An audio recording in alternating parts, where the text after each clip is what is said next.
Yeah. Oh, Snap your neck.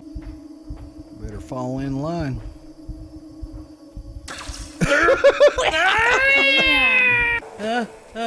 There's another one. There's another one with dogs. I see him. Oh, Dogs. there's 3 of them. Good God. Oh, run. No! Come on! 5 strangest disappearances in forests. So, people go missing every day. As a matter of fact, let's see the statistics on that. How many people go missing every day? How many people go missing every day? So, 2,000 over 2,000 people go missing every day. That's crazy to me. Of course, when you account in the total amount of people in the world, it's by percentage-wise standards, it's not that big, but it is still an immense amount of people. Because, you know, there are 2 people in this room right now. Now, times that by 1,000. That's the amount of people that go missing every year, and that's an immense amount of people. But just it's weird looking at things on scales because, you know, on a personal scale, that's a lot of people. On the grand scale of like the population of the world, that barely qualifies as a percentage. And it's crazy, and it's a lot of people would say that it seems insensitive to look at it from that perspective, but I don't think so. I think that it's important to recognize the micro scale and the macro scale.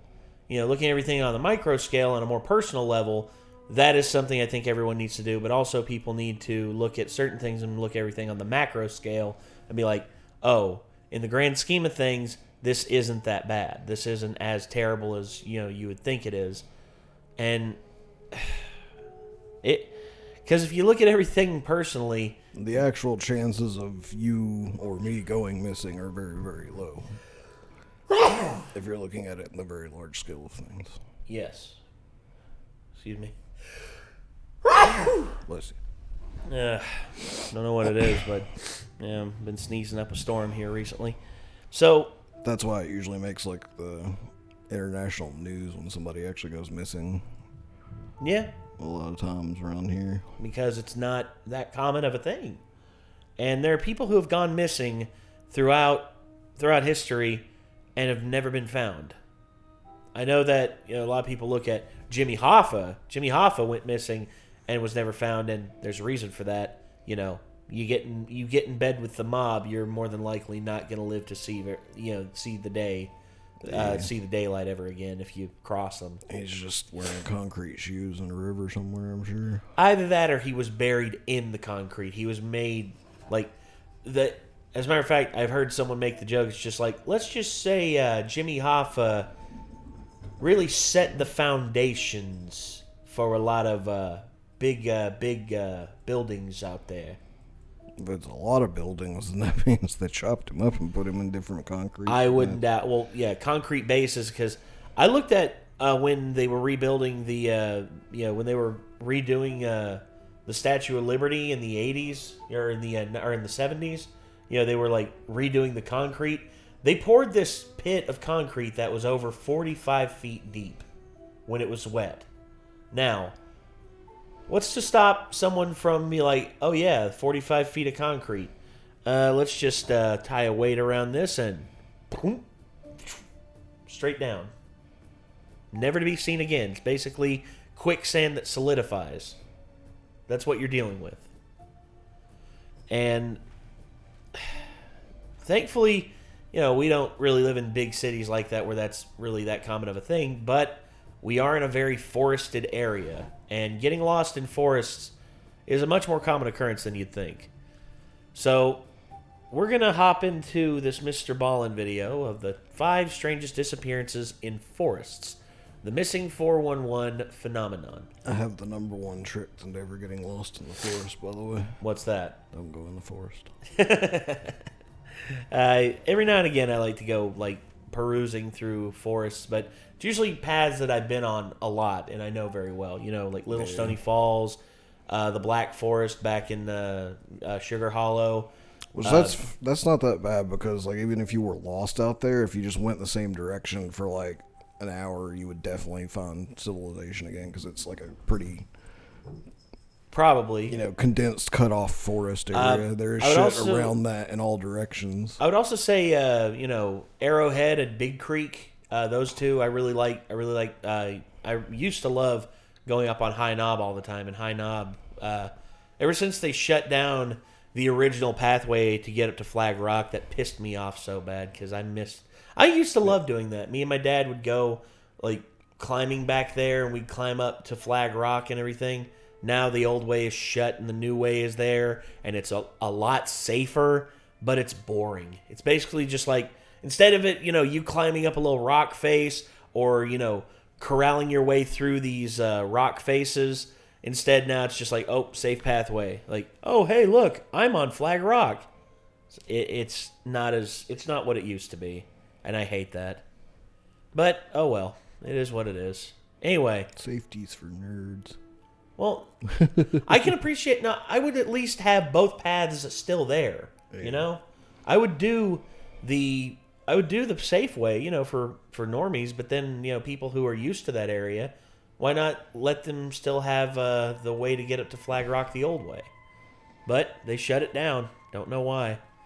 Anyway, let's go ahead and hop into this Mr. Ballin video. These are 5 strangest disappearances in forest, the missing 411 phenomenon. Here we go. Something very strange seems to be going on inside of national parks in North America. Every year, hundreds of people go missing in these parks, but these parks are huge expanses of wilderness. So it's not particularly unusual that people might go missing inside of them. But every year, of those hundreds of You good? He was quiet. My headphones, I had to turn them up. people that go missing, there's always a few that go missing under very strange circumstances. Let me actually see if I Either the way in which they disappeared doesn't really add up. Someone will be watching or keeping an eye on someone. They'll turn around and then turn back, and that person's missing, and there's not a trace of them, and they're never found again. Or you'll have instances of someone will go missing.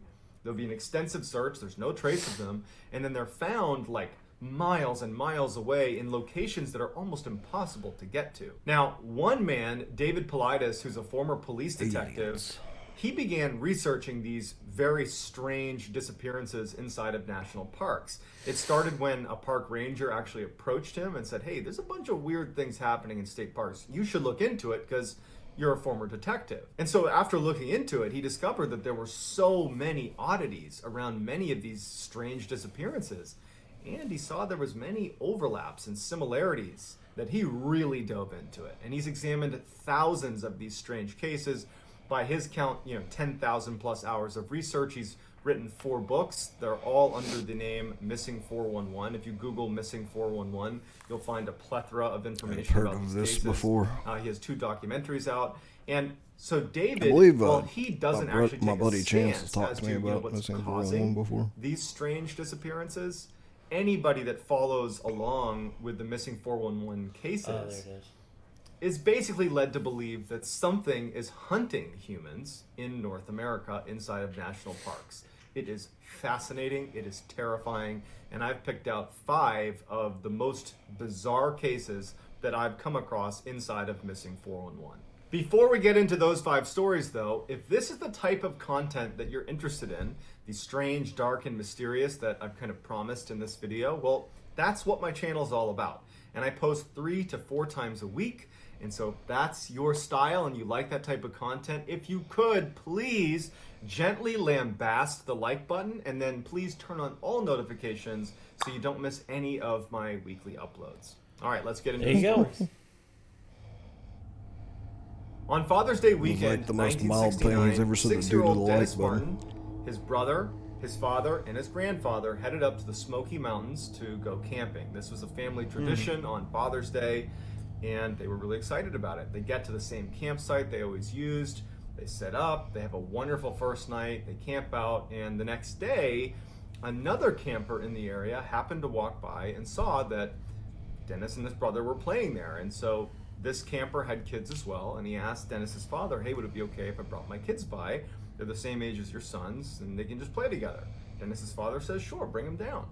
And so the man goes, gets his kids, they come back, and before long, all the kids are playing hide and seek. Now, Dennis's father would say that he had an eye on Dennis the whole time. He was just at a distance, but watching his son to make sure he didn't get lost. And so at one point, all the kids are hiding from the parents. And, at some point, the parents say, okay, show yourselves. And all the kids, except for Dennis, show themselves. And Dennis's father has watched Dennis go behind a particular tree. He watched him do it. He was watching the whole time. And so when they said, come on out, and he didn't come out, he actually wasn't that concerned because he knew exactly where his son was. And then after a few moments, he yelled to his son directly and starts walking over and says, Dennis, come out, Dennis, I know you're behind the tree. And when he finally got over there, Dennis wasn't there. Dennis's father immediately starts running off into the woods, screaming for his son. And he actually ends up running almost 2 miles up the Appalachian Trail, just hollering for his son, and he can't find him. Oh, and then the rest of the family had broken up and was the searching Appalachian the area Trail. because they're thinking, like, Yeah. he couldn't have gone I've very hiked far. on the He was Appalachian literally Trail. just Same. here. And Dennis's father had said before, like, I watched him go behind the tree. I watched him. I don't know where he is, but I watched him go behind the tree. And so they're searching everywhere, and Dennis is gone. So a huge search, in fact, the biggest search in park history ensues, with 1,500 searchers that included the Army Green Berets, so the special forces got involved. They are combing a 60 square mile plot. They're looking everywhere, and there is nothing. There is no trace. There's no scent. There is nothing connected to Dennis Martin anywhere. And so they go back to Dennis's father, and they're like, you have to tell us what you saw. Again, this doesn't add up. If you were looking at the tree and he was right there, how is it that he has just vanished into thin air? But no one knew. That was it. No one knows what happened. There's no closure. He's just gone, and they never knew what happened to him. Years later, when David Paulides was doing his research for Missing 411 and was researching the Dennis Martin case, he interviewed other families that had been at the campground at the same time that Dennis had gone missing. And one of those families was the Key family. And they had asked a park ranger where they could go on the campground where they might be able to see some bears. And so the park ranger obviously said, be careful, but you can go over here to this section of the campground and you might see a bear. And so they head over there and they're looking for bears. And one of their children hears a scream, or thinks he hears a scream, and kind of directs the family to look in the direction of the scream. And from their vantage point, they could see up onto the side of this mountain where there was, call it sparse trees all over the mountain, so you could kind of see in between the trees. And they saw what looked like a bear running along the mountainside, but with something slung over its shoulder. Except the interesting thing about this bear was the father was quoted as saying that it didn't really act like a bear. It was acting more like a human the way it was running. It looked, hairy and like an animal, but it was running and dodging between trees. It was holding this, what looked like a child over its shoulder. It acted almost like a human. And so you have a bear man that has been spotted by the Key family. Man, and bear, they pig. bring this up to the investigators that are looking into the Dennis Martin case. And, obviously the Dennis Martin investigators, they don't take this seriously. They think that they're just, saying some ridiculous thing for attention or whatever it is. So, it never really was entered into the case with Dennis Martin. It wasn't until the Missing 411 cases that it was ever connected. But there really was a family that claims to have seen a bear man carrying a child about an hour after Dennis Martin had gone missing in the same area where Dennis Martin had gone missing. Damn. In the spring of 1952, 2-year-old Keith Parkins was playing with his siblings outside of his grandfather's ranch in Ritter, Oregon. And when the kids were all called in to have lunch, Keith was nowhere to be found. And so the siblings and the family went out and did a cursory search looking for Keith. And when nothing turns up, they call in authorities and a full-fledged search is launched for Keith. There's no sign, there's nothing. And 4 miles away from the ranch, they find, several hours later, some footprints that look like they might belong to a 2-year-old. And they start tracking those footprints, and they go on for miles and miles, and then they just kind of stop. And it wouldn't be until the next day, 12 miles away from the ranch, that they would ultimately find Keith. Surprisingly, Keith, who had disappeared with not enough clothing to be out in sub-zero temperatures with snow on the ground and being 2 years old, he wasn't prepared for a night out. He was found alive, face down, 12 miles away. His jacket and his hat had been stacked neatly next to him, and he had scratch marks all over his face, but he was unhurt. When asked, what happened, he's 2 years old, he had said a cat scratched him, and he kept repeating that a cat had scratched him. That was the only thing that he could articulate. No one knew how a 2-year-old, in the span of 20 hours, could have moved in the middle of the night 12 miles away. Les Stroud, who's a very accomplished outdoorsman, he's the star, he is Survivor Man, he actually, because of this case, went out and tried to actually cover the distance in the allotted time. You have 20 hours to cover this 12 miles, and he couldn't do it. And he even said, it's not possible for a 2-year-old to have covered this distance. Damn. Let alone survived the exposure to the elements in the time that he was out there. But somehow he did. And, years and years later, Keith was interviewed, because now he's a grown man, he was interviewed about what happened, and he has no idea. He has no memory of it. The fuck? I don't know. That's stupid weird, man. They really are just big, crazy, furry creatures just snatching people out in the woods, apparently. Apparently so. At the end of 1973... Speaking of big, crazy, furry creatures, Mr. Kitty. Yeah. Come here, Mr. Kitty. Hey, Vega. Vega. Mr. Kitty. Aw. He does not come to you when called. No, he does not. He thinks he's getting something. 19-year-old Charles McCullar, who was an amateur photographer, had been doing a West Coast tour of the United States, going to all the different national parks to photograph beautiful scenery. And by January of 1974, he was in Oregon and wanted to go to Crater Lake, where he wanted to take pictures of Crater Lake. So he asked his friend, who had an all-terrain vehicle, to take him out to Crater Lake. Crater Lake's his beautiful. van, which was this VW beat-up old van, it couldn't have made it out that far. And as his friend is driving him out to Crater Lake, Charles says to him, Cauldron kind of Lake jokingly, from Alan Wake's if you don't based hear on? from me in a couple of days, I think file it a is what missing it's based person on. report. Sure enough, a couple days later, when Charles doesn't show up, that friend does file a missing person report, and an extensive search is conducted at Crater Lake to find Charles. There's no sign of Charles. There's nothing. There's no anything about Charles. And his father actually flew out there and stayed for several months, just constantly searching the area. Found nothing. So nothing is found. So a year later, a couple of backpackers were hiking the area around Crater Lake, and they get lost. They take a wrong turn, and they're well off the trailhead, and they discover a backpack. In the backpack, they found a strange-looking Volkswagen key that anyone that knew Charles McCullar knew that he had this strange key.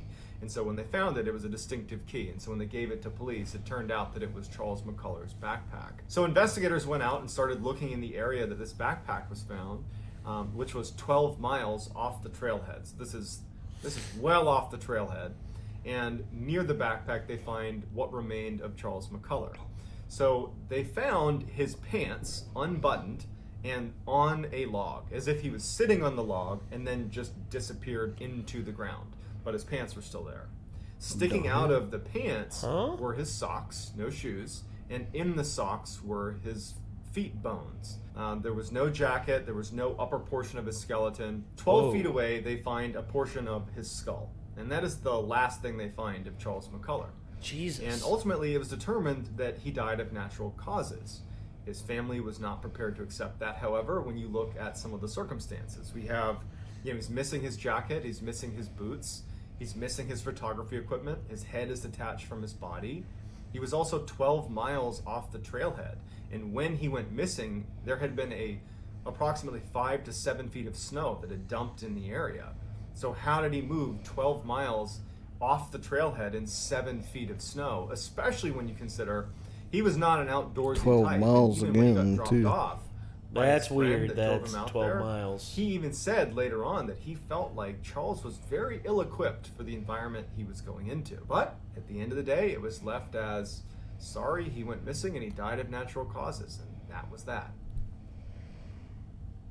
Bart. That's not something I'd be willing to accept. I would want more closure on that. Yeah, that's too weird. Also, yes, Cauldron Lake, from what I understand, is the inspiration for Crater Lake is the inspiration for Cauldron Lake. Cool. Yeah. Schleier was a famous outdoorsman and hunter. He was just one of those people that you could drop into any environment and he's not only going to survive, he's going to thrive. A testament to that would be he spent months in Siberia tracking and catching Siberian tigers. He was like a world-renowned tiger tracker. He's just like this super rugged, super competent outdoorsman. In September of 2004, Bart books a float plane to take him 175 miles north into the Yukon Territory in Canada for him to go hunt moose on his own for 3 weeks. He had all the right equipment, he was obviously extremely capable, and no one thought twice about it. When he got dropped off, he told the pilot, meet me back here in 3 weeks.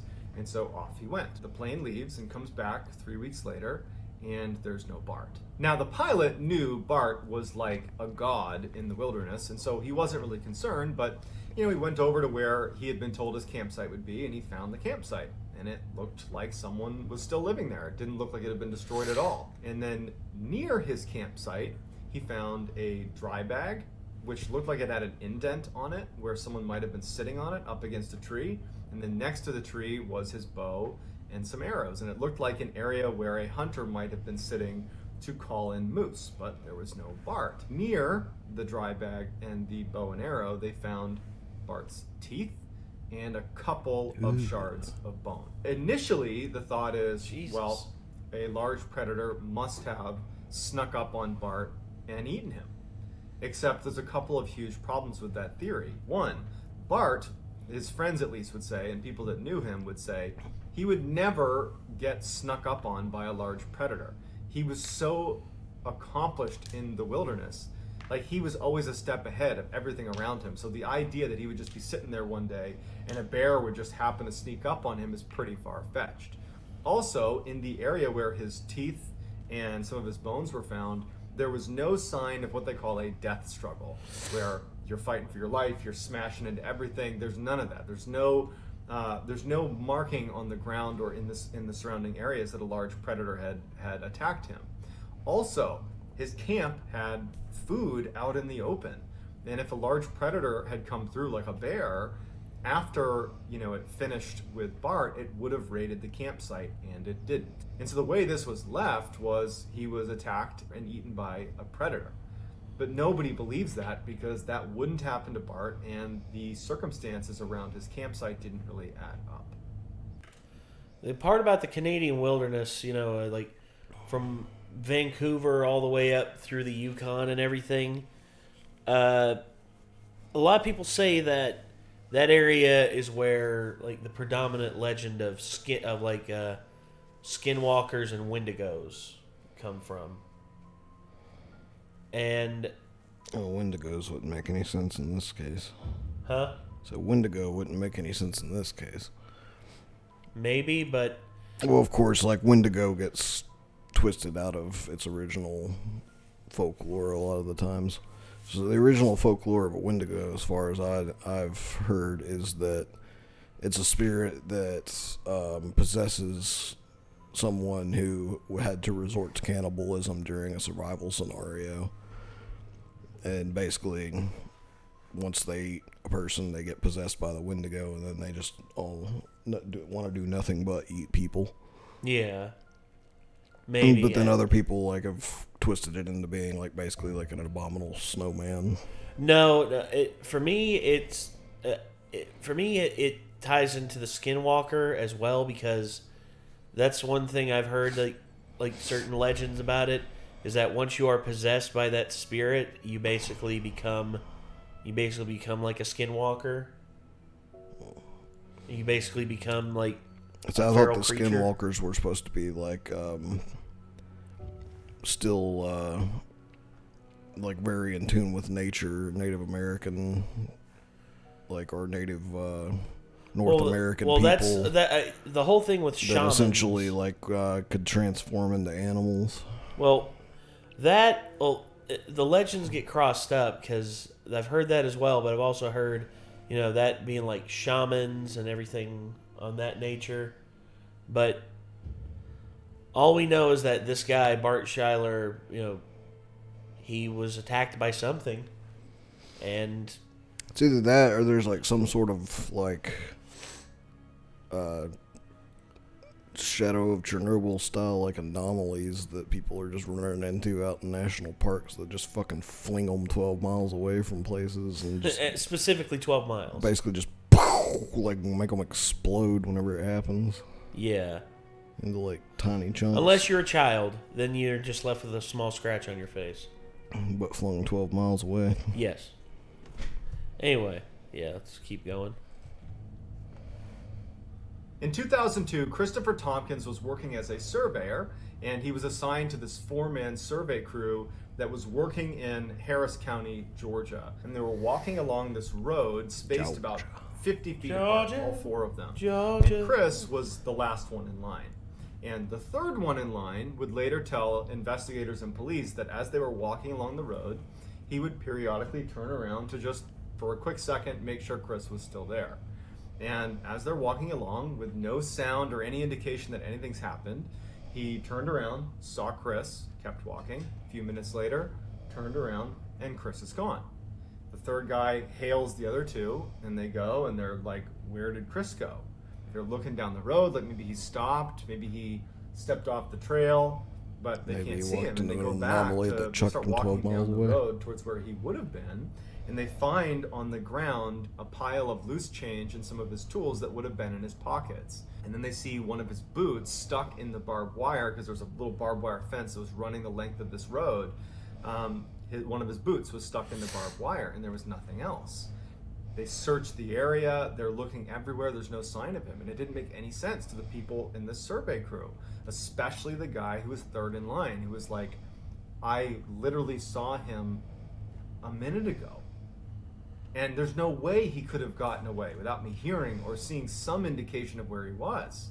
But there was no sign of him and he was gone. So after this huge investigation, they don't find any sign of him. And that's it. They're just like, yeah, he's gone. They did find, 9 months later, they found his other boot near a swamp 900 yards away, but it didn't provide any more clarity into what happened to him. Huh. However, if you look at the pile of loose change and things that were in his pockets that were on the road, it indicates that at some point he may have been turned upside down.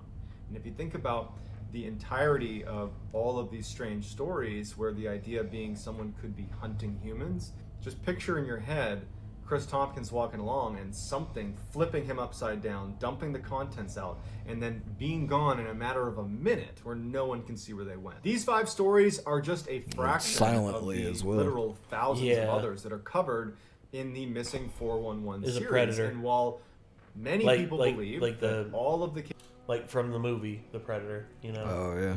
Just like all of a sudden just like pokes him in the back of the head with their spike, the tree and picks just up freaking like eats a spear down and just hauls him up and just throws him over his shoulder and just starts leaping through the trees.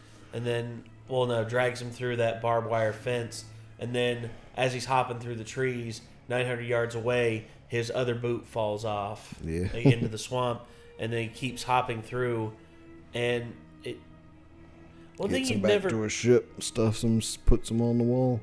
One place you'd never think to look for body parts in the trees, especially in the thick trees. There was actually a book I read back in the day. It actually went over this ingenious idea that this guy had about hiding a body in the trees, cutting it up into pieces and then wrapping it up with leaves and shit like that, and just throwing them up in the trees and letting them hang because people would just think, oh, they're just branches. And it's like, damn, that's pretty ingenious. Cases in Missing 411 and any others that ultimately are considered strange inside of these national parks have a rational explanation, even if we don't know what it is. Whereas another group believes that this missing 411 phenomenon is an indication that something is hunting humans in the national parks across North America. Some say Bigfoot, some say aliens, some say something else. But paranormal is certainly the other camp in terms of trying to explain away what these strange disappearances are from or what's causing them. Whether or not we ever find a definitive conclusion remains to be seen, but I would love to hear what you think is going on inside of these strange cases of missing 411, whether it's a rational explanation or maybe something paranormal or some other option. But I'd love to hear what you have to say in the comments. And that's going to do it, guys. If you enjoyed this, please, if you could, gently lambast the like button and turn on all post notifications so you don't miss any of my 3 to 4 weekly uploads every week. If you want to get in touch with me, please DM me on Instagram. My handle is JohnBallin416. Also, I'm very active on TikTok, and my username is Mr. Ballin over there as well. And that's going to do it, guys. Until next time, take care. Every year... Oh, sorry. Yeah, that was fast. It's a playlist. Forgot. Did I have autoplay still on? I don't think so. But anyway. It has a bunch of missing 411 videos. 23 of them, damn. So yeah, we'll have to check out more of these because I like stuff like that. I think this stuff's pretty crazy, and there's a lot of instances of craziness. Like, whoa, like what happened? Where'd they go? Who knows?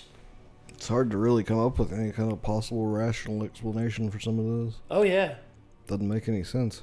Nah, not at all. Well, yeah, this was Mr. Ballin.